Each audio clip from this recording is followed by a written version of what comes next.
RCP Notícias.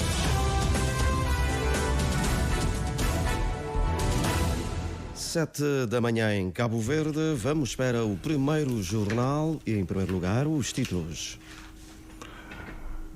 Faleceu agora de manhã o Papa Francisco aos 88 anos, uma informação que está a ser avançada pela imprensa internacional, nomeadamente há momentos pela televisão francesa France 24 em direto. Daqui a pouco, neste primeiro jornal, o cardeal Dom Arlindo Furtado.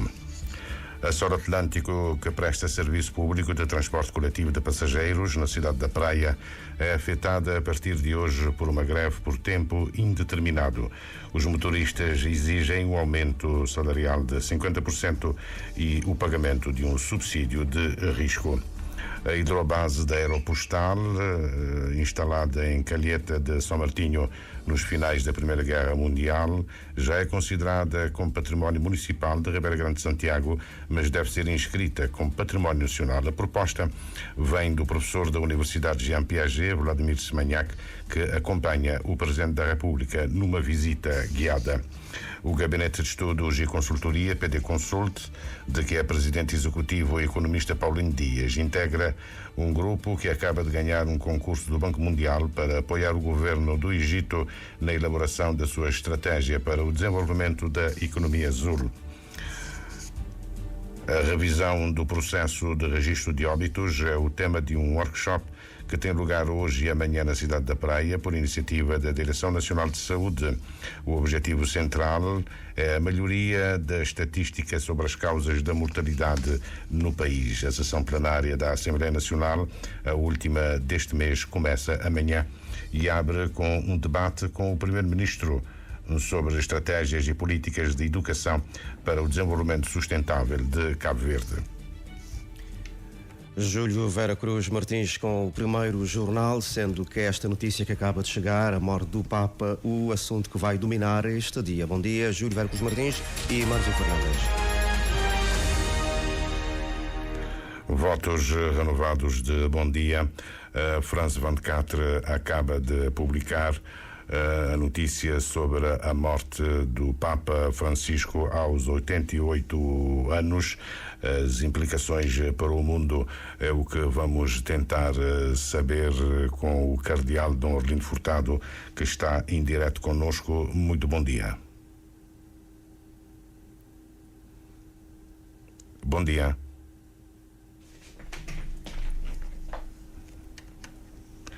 Muito bom dia. Dom Arlindo Furtado. Sim, estou. Quais são as implicações para o mundo?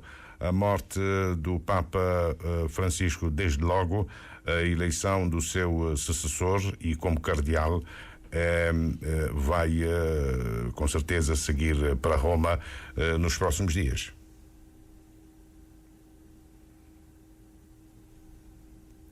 Há uma interferência que não se vai conseguir tirar.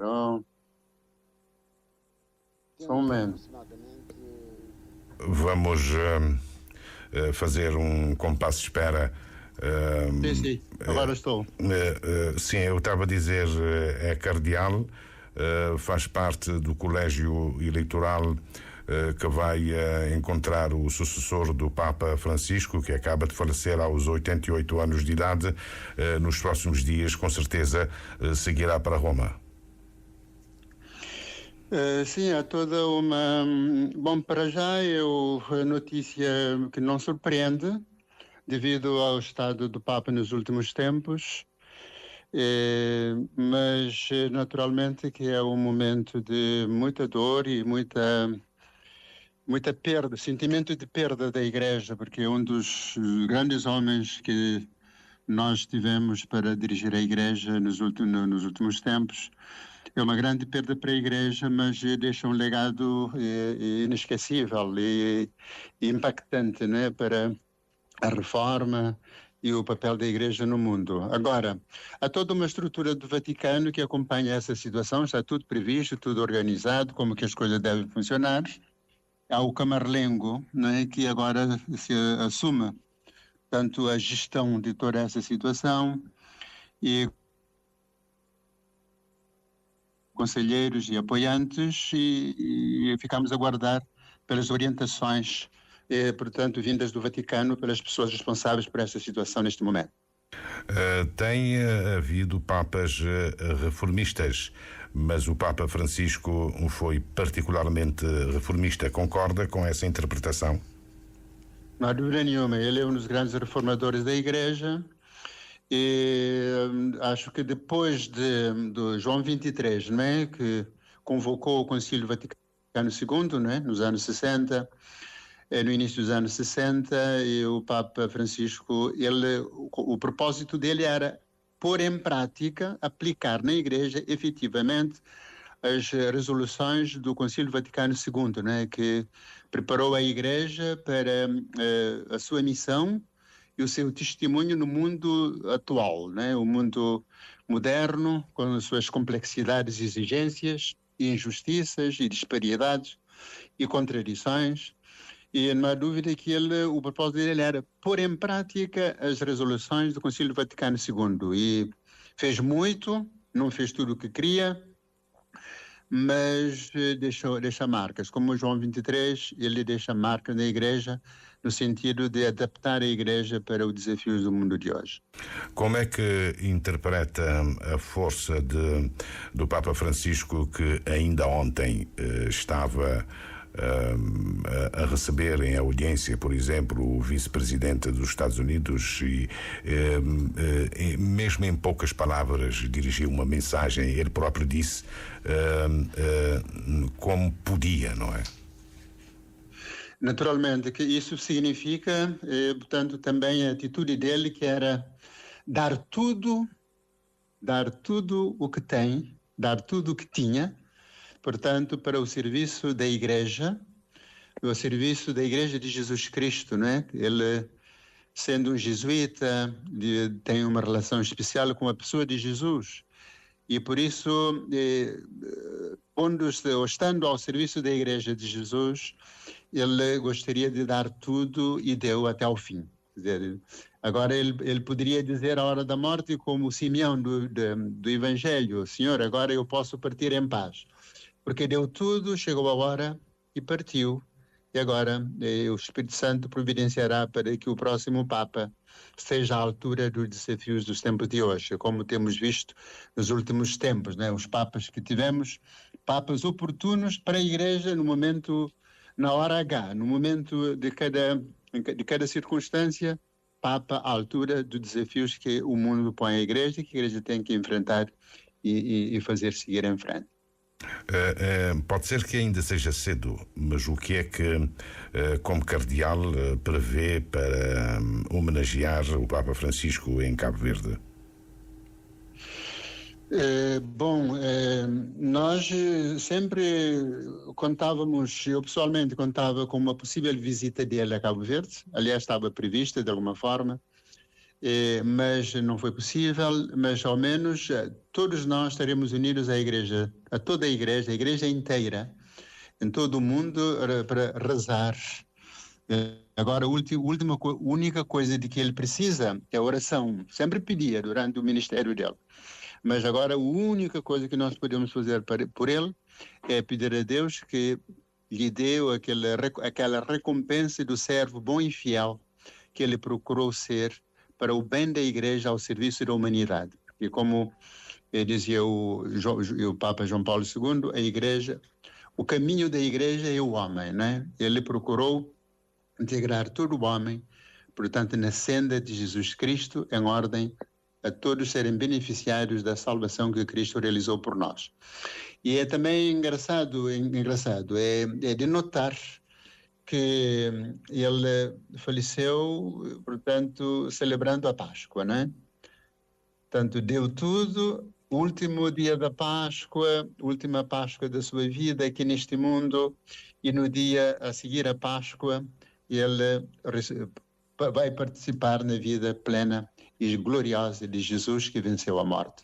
Também que nele a morte seja vencida por Jesus e participe do esplendor da ressurreição do Senhor. Dom Orlindo Furtado, nós agradecemos por ter participado em direto neste primeiro jornal. A continuação de bom dia. Bom dia, bom trabalho, obrigado pela notícia. A Sol Atlântico, que presta serviço público de transporte coletivo de passageiros na cidade da Praia, é afetada a partir de hoje por uma greve por tempo indeterminado que envolve mais de metade dos motoristas. Contas do presidente do SIACSA, Gilberto Lima, promotor da greve que decorre desde as 6h30. Temos aproximadamente 90 trabalhadores, condutores, entre os mais antigos e os mais novos. E esses é que vão participar nessa greve por tempo indeterminado. Perto de 60, 65, 66% dos trabalhadores vão aderir. Sendo certo que vai haver um serviço mínimo de 17 condutores da nossa parte, e vai haver também dos outros 40 e poucos que vão trabalhar. Sei que vão trabalhar porque não estão inscritos no sindicato.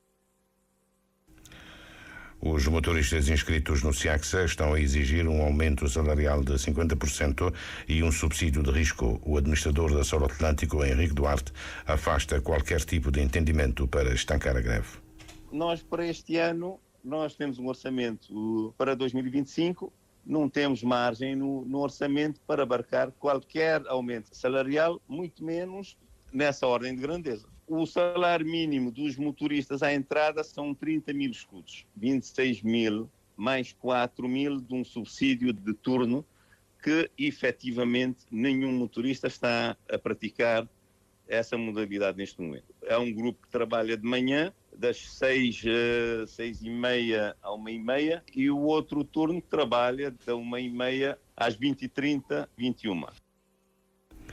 O presidente do SIACSA rejeita os argumentos apresentados pela Sol Atlântico. Gilberto Lima sustenta que a tese do orçamento é uma mera desculpa. A empresa está a justificar que não tem condições, mas repare, uma empresa que detém o monopólio dos transportes públicos, não é? Depois a margem de erros em termos de obtenção de receitas é mínima. Para além do mais, estão a construir obras com o dinheiro próprio, sem ir à banca. As duas partes estão, no entanto, abertas a negociar a Sol Atlântico a partir de outubro para um eventual aumento em 2026. Nomeadamente para os recém-entrados, que é a classe que tem um vencimento mais baixo, como é normal, mas mesmo assim eles já entram com 26 mais 4, entram com 30 mil escudos no primeiro ano. Ao completar o primeiro ano, passam para 28 mais 4, ou seja, 32. No final do segundo ano, tem 30 mais 4, 34 mil. A partir do segundo ano, tem 34 mil. E nós mostramos disponibilidade para, a partir do mês de outubro, negociar melhorias salariais. Do lado do SIACSA, a suspensão da greve por tempo indeterminado que começa hoje só depende de uma única decisão, a atribuição de imediato do subsídio de risco.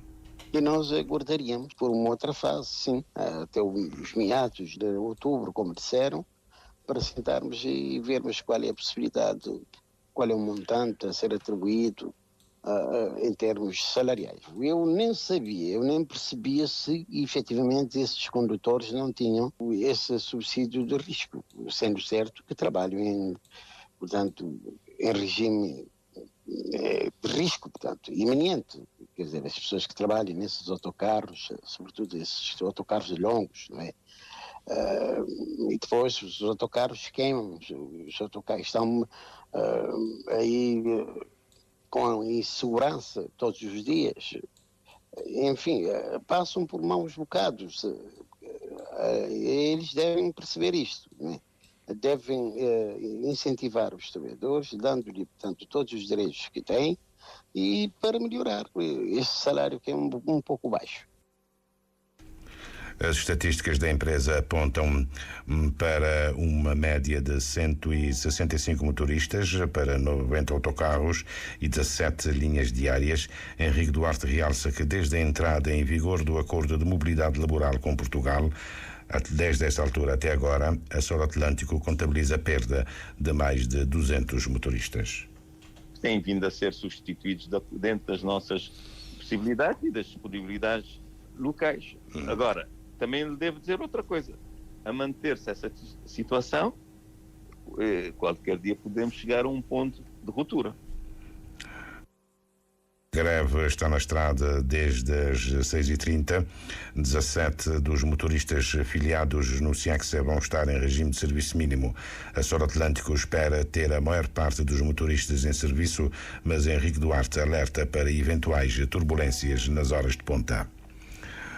A hidrobase da Aeropostal, instalada em Calheta de São Martinho nos finais da Primeira Guerra Mundial, em 1927, já é considerada como património municipal de Ribeira Grande de Santiago, mas deve ser inscrita como património nacional.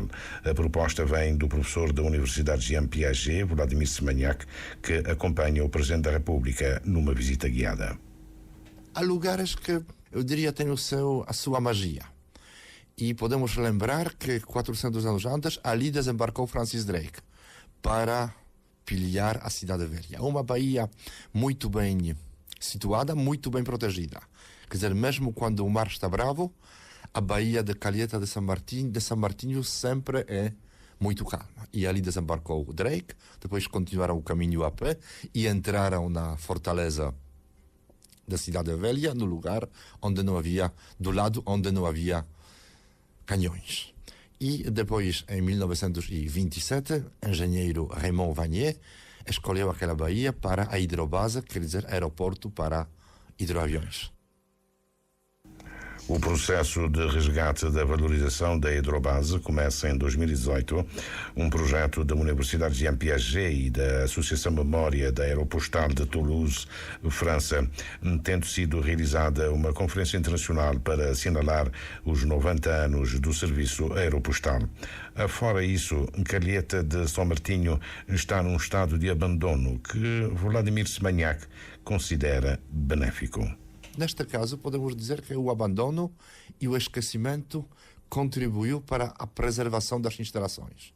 Quer dizer, já há muito tempo foi roubado tudo o que era para roubar, mas até agora podemos ver, tal como já mencionou, o suporte da grua que retirava hidroaviões d'água, o suporte do farol, edifícios da torre de controlo, edifícios das oficinas e edifícios da rádio. Vladimir Semanhac está convencido que a visita que o Presidente da República faz hoje a Calheta de São Martinho pode dar um impulso à necessidade da preservação. Não existe nenhuma preservação sistemática daquele sítio, nem por parte do Instituto do Patrimônio Cultural, nem por parte da Câmara Municipal da Ribeira Grande de Santiago. Eu estou muito feliz que o Sr. Presidente da República tenha escolhido um lugar, eu diria, importante, mas pouco conhecido, e que permitirá dar alguma luz àquele sítio maravilhoso. O chefe de Estado, José Maria Neves, participa hoje à tarde na apresentação pública do projeto de restauração da Igreja de São João Batista, que marca a passagem dos bascos pelo município de Ribeira Grande de Santiago.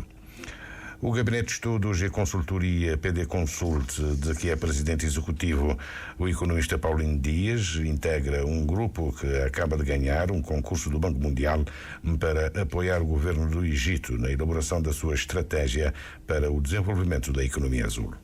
Lideramos um consórcio que integra ainda a Universidade de Surrey da Inglaterra e uma empresa italiana, a Cetin. Com esse mesmo consórcio, nós já estamos prestes a concluir um grande projeto aqui em Cabo Verde também, no quadro de um concurso que nós vencemos na Unido há 2 anos. Portanto, quer apoiar o governo de Cabo Verde na elaboração de projetos a serem submetidos ao Green Climate Fund. Já temos trabalhado também com a Universidade de Surrey em outros projetos, como na Guiné-Bissau, em São Tomé e no Gâmbia. Também já trabalhamos em projetos na Guiné-Bissau e em Cabo Verde. Portanto, já é um consórcio que a PD Consult já está muito familiarizado e que já costumamos liderar. Temos toda essa experiência e foi um dos fatores que nos deu uma boa competitividade neste concurso no Egito agora. Paulino Dias defende que o grau de internacionalização do PD Consult só vem reforçar que Cabo Verde está vocacionado para a área de serviços a nível global, mesmo na liderança, apesar da pequenez do país. E aqui entram alguns fatores como seriedade, dedicação e profissionalismo. Que é reconhecido não apenas pelos consórcios, repare que nós estamos a falar da Universidade de Surrey, que é nem mais nem menos do que uma das 3 maiores universidades na área do setor do turismo no mundo. A empresa italiana é uma empresa muito forte na área de recursos naturais, ambiente, etc. Este é um primeiro aspecto que devemos sublinhar. Um segundo aspecto é a seriedade com que nós trabalhamos os projetos em que nos envolvemos. E isto é que, eu partilharia com outras empresas de Cabo Verde.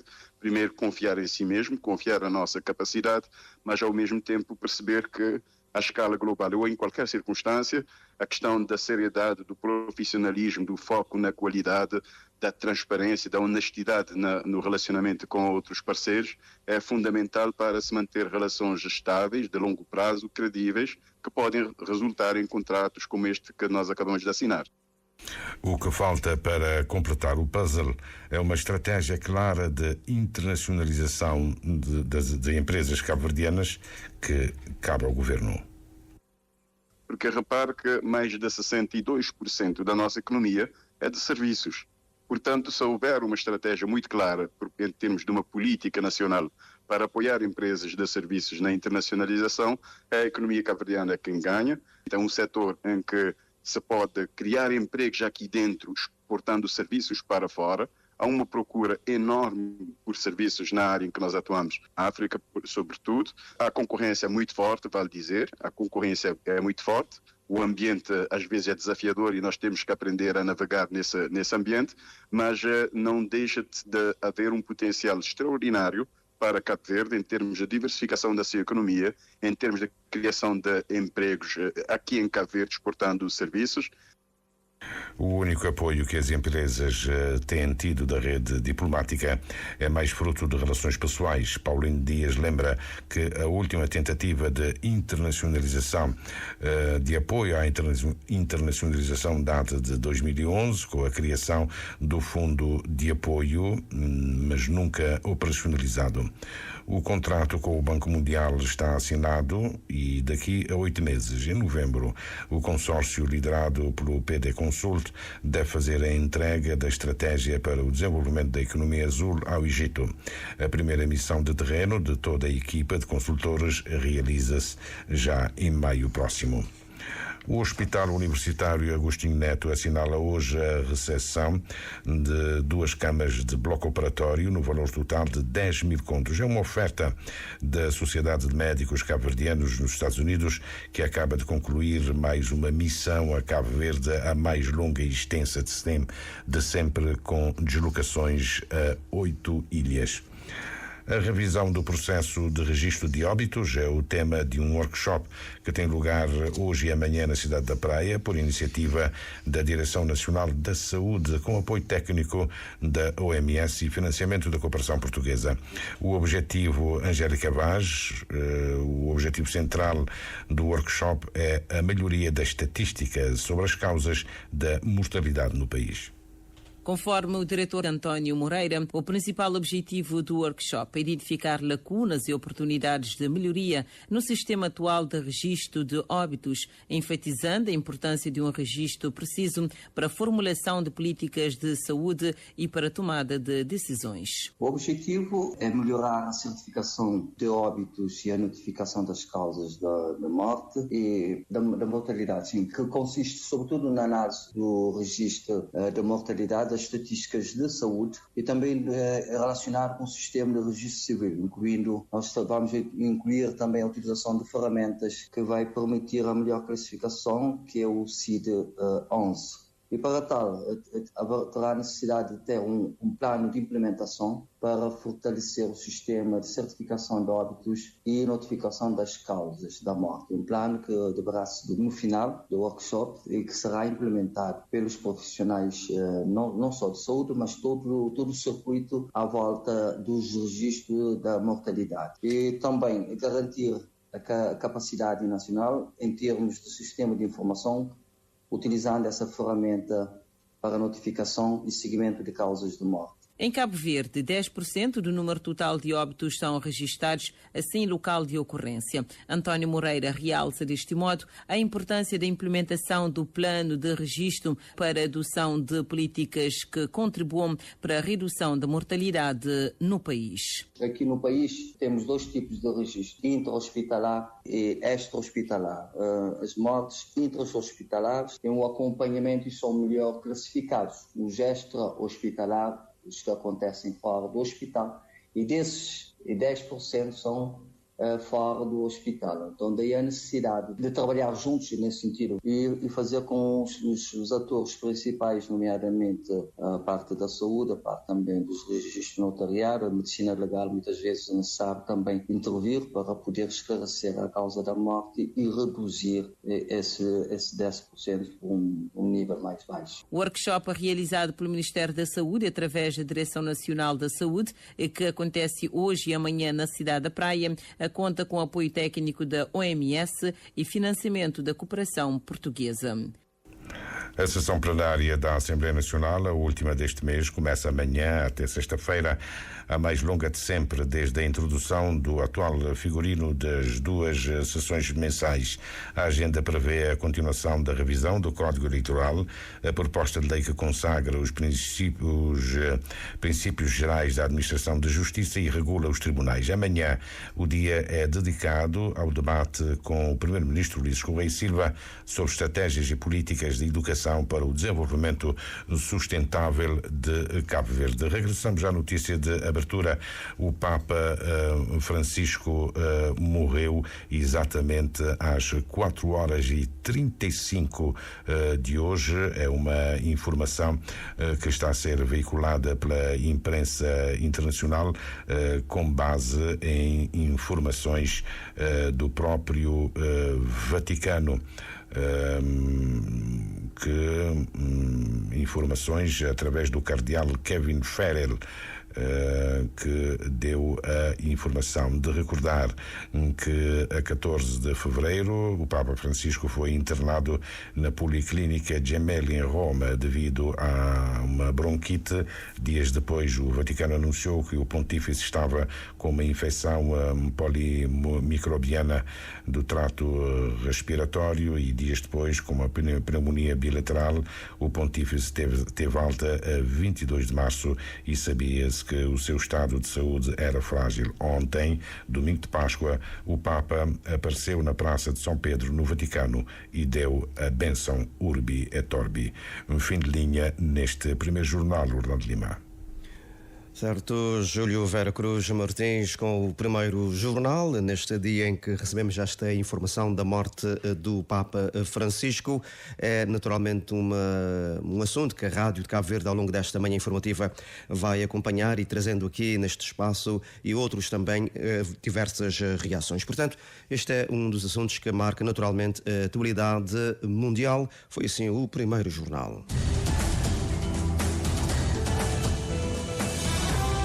Mais informações em www.rtc.cv e na aplicação RTC Mobile. RCV, o rigor da notícia e o melhor da informação a cada hora.